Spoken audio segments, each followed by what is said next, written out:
Hi అండి, అందరికీ నమస్కారం.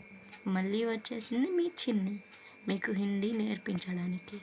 ఈరోజు నుంచి మనం హిందీలోని ఆలను నేర్చుకుందాం. Hindi to Telugu. First letter ఆ. ఇప్పుడు మనం సెకండ్ లెటర్ తెలుసుకుందాం. నేర్చుకుంటే హిందీ చాలా ఈజీ.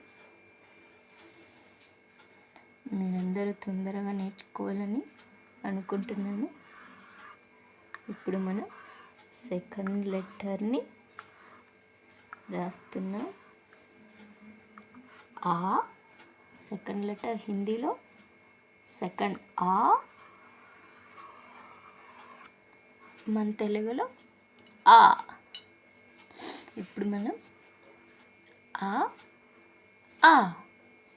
మీరు కూడా చెప్పండి నాతో పాటు.